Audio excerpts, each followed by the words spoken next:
శ్రీగురుభ్యో నమ. హరి ఓం. శ్రీమహాగణాధిపతయే నమ. శ్రీమహాసరస్వత్యై నమ. శ్రీగురుభ్యో నమ. హరి ఓం.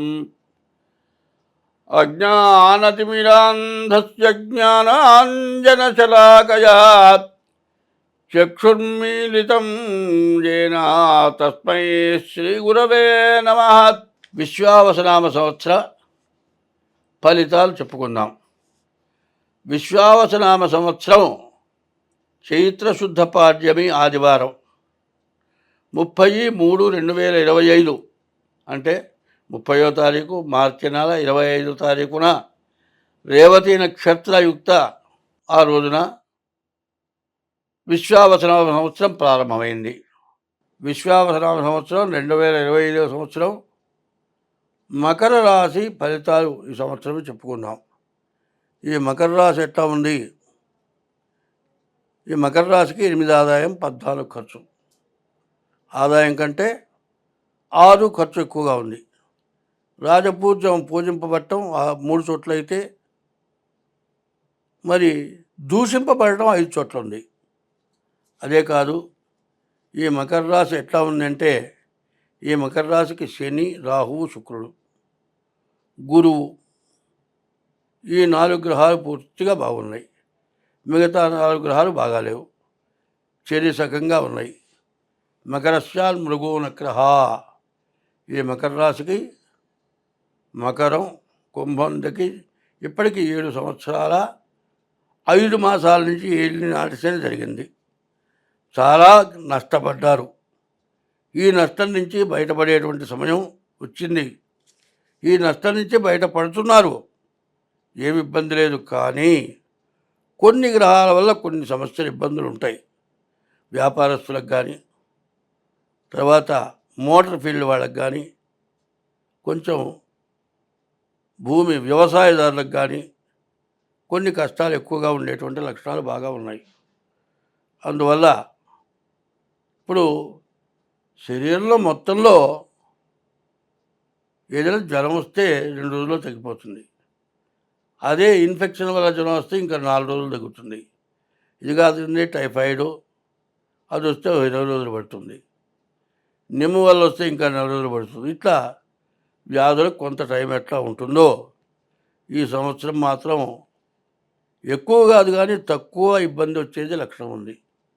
కాబట్టి మనం అన్ని విధాలా బాగున్నాం అనుకోండి, మంచి టైంలో బాగా కష్టపడి బాగా సంపాదించుకొని మరి ఈ సంవత్సరం సంపాదించుకున్న సంపాదన ఒక శాశ్వతమైంది. బంగారమో, ఇల్లో, మరి ఏ కారో, రైలో, లేకపోతే హెలికాప్టర్ ఇట్లాంటివి కొనుక్కునే వాళ్ళు ఉంటారు.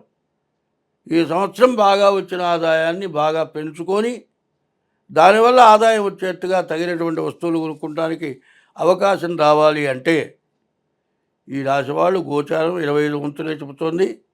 గ్రహచారం కూడా చూడటం చాలా అవసరం. ఈ మకర రాశి వాళ్ళకి చాలా మంచి రోజులు దగ్గరకు వచ్చినాయి. ఎంతో కష్టపడ్డారు, ఎంతో నష్టపడ్డారు. వాళ్ళ పరిస్థితి ఎట్లా ఉందంటే ఇంతవరకు రేపటి నుంచి మనం బ్రతకటం ఎట్లా, మన పని అయిపోయింది, ఇక మళ్ళీ పూర్వపు రోజులు రావేమో అనే భయపడి ఉంటారు. కానీ అది కాదు, ఇక మంచి టైం వచ్చేసింది. ప్రతి మానవుడికి 3 సార్లు వస్తుంది, 30 ఏళ్ళకు ఒకసారి ఏలినాడు వస్తుంది. కాబట్టి ఈ రాశి వాళ్ళకి ఎటువంటి ఇబ్బంది లేదు, బాగుంది. ఎవరైతే తప్పించుకున్నారో వాళ్ళకి చాలా బాగుంటుంది. కానీ కొన్ని గ్రహాలు బుధుడు, రవి, గురువు, కేతువు, రాహువు ఈ 3 గ్రహాలు బాగా ఇబ్బంది పెట్టేటువంటి లక్షణాలు ఎక్కువగా ఉన్నాయి. కాబట్టి ఈ రాశి వాళ్ళు ఎంత జాగ్రత్త పడితే అంత మంచిది. తర్వాత ముందుగా మీ డేట్ ఆఫ్ బర్త్ ద్వారా మీ జాతకం చూపించుకుంటే మీకు చాలా మంచిది. ఎందుకంటే మంచి టైంని సద్వినియోగం చేసుకోవాలి. ఎందుకంటే పరీక్షకు వెళ్ళాలండి. పరీక్షకు వెళ్ళాలంటే నడిచి వెళ్తే కొంచెం ఎక్కువ టైం పడుతుంది. సైకిల్ మీద వెళితే దానికంటే ఇంకా కొంచెం తొందరగా వెళ్తాం. దానికంటే ఇంకా కొంచెం 2 వీలర్ కొంచెం వెనకబడచ్చు, ఎందుకంటే ట్రాఫిక్ జామ్ అయితే ఇబ్బంది అవుతుంది. అదే కారు అయితే గంటలు పడుతుంది వాడు హైదరాబాద్ లాంటి చోట్ల. దేన్ని ఎంచుకుంటే బాగుంటుంది అంటే తొందరగా వెళ్ళటానికి సైకిలో నడిచి వెళ్ళటమో చాలా మంచిది. అయితే సమయానికి ముందుగా వెళ్ళి సమయంలో కూర్చొని పరీక్ష రాసి వచ్చినవన్నీ ముందుగా రాసి అంతా అయిపోయిన తర్వాత ఇంకా టైం ఉంటే బాగా కూర్చొని ఆలోచించి పరీక్ష రాస్తే మనం బాగా పైకి వస్తాం. పరీక్ష ఎటువంటిదో ఇప్పటి సమయం అటువంటిది. ఈ రాశి వాళ్ళు ఈ మకర రాశి వాళ్ళకి మంచి టైం వచ్చింది. దీంట్లో కూడా కొద్దిగా ఉంది తేడా. దానికోసం మీ జాతకరీత్యా ఎట్లా ఉందో చూపించుకొని జాగ్రత్త పడండి. మీకు ఏ గ్రహాలు బాగున్నాయి, ఏ గ్రహాలకు పూజన చేయాలి, ఏ గ్రహం వల్ల ఏ దేవతకు పూజ చేయాలి, ఎట్లా చేస్తే మీరు బాగుపడతారు, సర్వ విధాలా చెప్పడం జరుగుతుంది. అట్లా కాదండి నాకు డేట్ ఆఫ్ బర్త్ లేదు ఎట్లాగంటే మీ హస్త సాముద్రిక ద్వారా కూడా మీ జాతకం చెప్పడం జరుగుతుంది. కింద మా ఫోన్ నెంబర్ చూసుకొని దాని ప్రకారం ఫోన్ చేసి మీ జాతకం చెప్పించుకుంటే మీకు అన్ని విధాలా చాలా బాగుంటుంది అని చెప్పడం జరుగుతుంది. కాబట్టి ఒక శాస్త్రం ఉంది. ఇప్పుడు మంచి అన్నంలోకి మంచి కూర కావాలట. శాకాహారాలు కావచ్చు. కొంతమంది పచ్చడి ఇష్టపడతారు, కొంతమంది కూరగాయలు ఇష్టపడతారు, కొంతమంది పప్పు ఇష్టపడతారు. మరి తేలిగ్గా జీర్ణమయ్యేది తినాలి. మరి పప్పు తింటే కాస్త కష్టంగా జీర్ణమవుతుంది. కాబట్టి మనం బాగా తొందరగా పనిచేయాలంటే పప్పు తింటే మాత్రం పప్పులాగా పడుకోవటమే. అది కాకుండా తొందరగా మనం బాగుపడాలంటే తినే ఆహారం దగ్గర నుంచి, ప్రవర్తన దగ్గర నుంచి, తర్వాత జాగ్రత్త గురించి, వచ్చే డబ్బులు ఎట్లా వాడాల్సిన పరిస్థితి, ఇన్ని ఆలోచించుకొని చేయటం చాలా మంచిది. ఈ రాశి వాళ్ళకు మరి ఈ పరిస్థితి ఏమిటి అంటే ముందు రాహువుడు బాగున్నాడు, శుక్రుడు బాగున్నాడు, బుధుడు బాగాలేడు. వ్యాపారస్తులకు ఇబ్బంది, చదువుకునే విద్యార్థులకు బాగుంది, చదువుకుంటానే బాగుంది. ఆస్తులు కొనేటప్పుడు చాలా జాగ్రత్త పడి కొనాలి. ఎట్లా పడితే అట్లా కొంటే అది ఏదైనా దొంగలిస్తూ జరిగితే మీ డబ్బులు మొత్తం పోవటానికి అవకాశం ఉంది. ఏదైనా మీరు చేసేప్పుడు బాగా ఆలోచించి చేయండి. ముందుగా మీ జాతకం చూపించుకోండి. ఇట్లా చేస్తే మీకు అన్ని విధాల భగవంతుడు మేలు చేస్తాడు. ఈ రాబోయే విశ్వావసనామ సంవత్సరం, కొత్త సంవత్సరంలో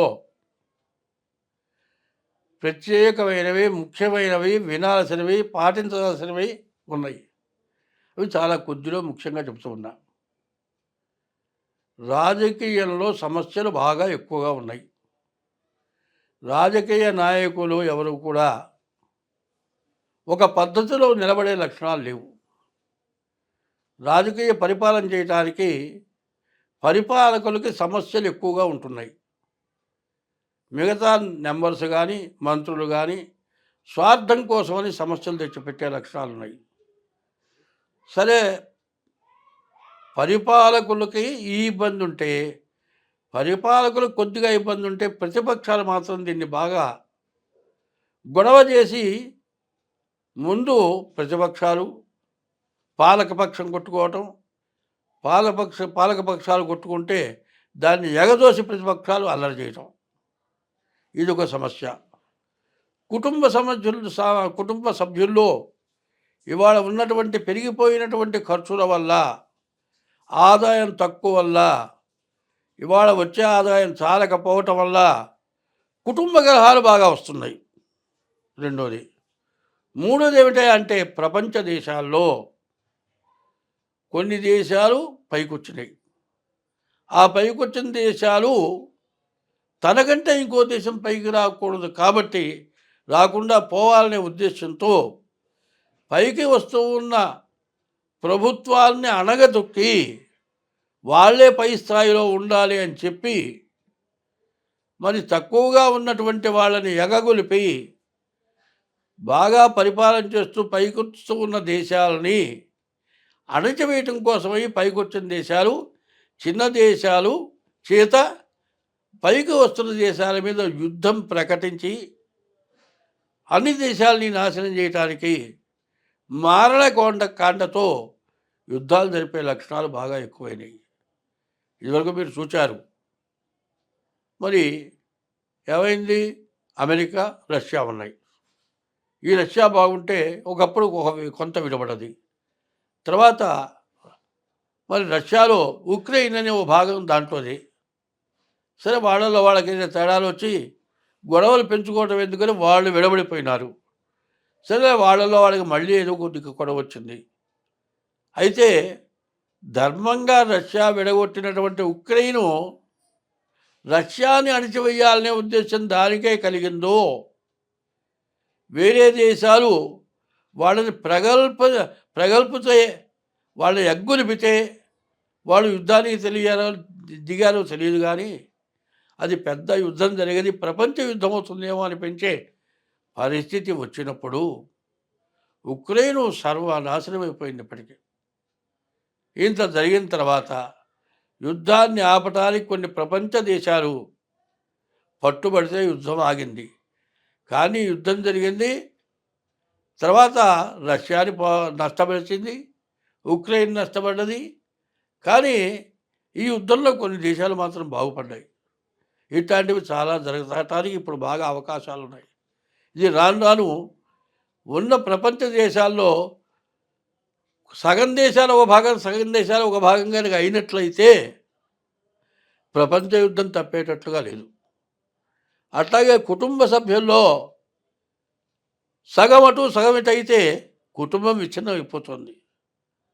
మన భారతదేశంలో పరిపాలకుల్ని అణచివేయటానికి ప్రతిపక్షాలు ఇబ్బంది పెట్టడమే కాక పాలక పక్షంలో ఉన్నటువంటి కొంతమంది మంత్రులు కానీ నాయకులు కానీ వాళ్ళ స్వార్థానికి వాళ్ళకి తగినటువంటి ఆదాయం లేకపోవటం వల్ల పాలకపక్షంలో రెవల్యూషన్ వచ్చి పాలకపక్షాన్ని పడేయటానికి ప్రయత్నాలు జరిగి ఇట్లాంటివి రకరకాలైన నష్టాలు రావడానికి బాగా అవకాశం కనపడుతోంది. కాబట్టి ప్రకృతి విపత్తులు బాగా రావటానికి విపరీతమైన వర్షాలు, విపరీతమైన ఎండలు, నదులు పొంగటం, మునిగిపోవటం, మరి పంటలు నాశనమైపోవటం, తినటానికి తిండి లేక ఇబ్బంది పడటం, పండిన పంట చేతికి రాకపోవటం, కష్టపడేవాడికి అంతా కష్టం చేసి పెట్టుబడికి కూడా తగినటువంటి ఆదాయం సగం కూడా, పెట్టుబడిలో సగం కూడా రాకుండా ఇబ్బంది పడటం, పరిపాలకులు సహాయం చేయలేకపోవటం,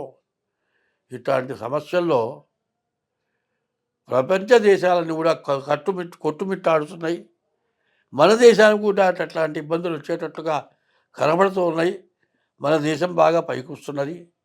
ఇట్లాంటి టైంలో మన ఇబ్బందుల్ని ఇంకా అధికం చేసి ఇంకా కొంతమంది మనల్ని పడగొట్టడానికి సిద్ధంగా ఉన్నట్టుగా కనబడుతోంది. కాబట్టి పాలకపక్షం, ప్రతిపక్షం, ప్రజలు బాగా ఆలోచించుకొని అందరూ మంచిగా ఉంటే మనం అందరం బాగుంటాం, అందరూ సుఖంగా ఉంటాం. స్వస్తి.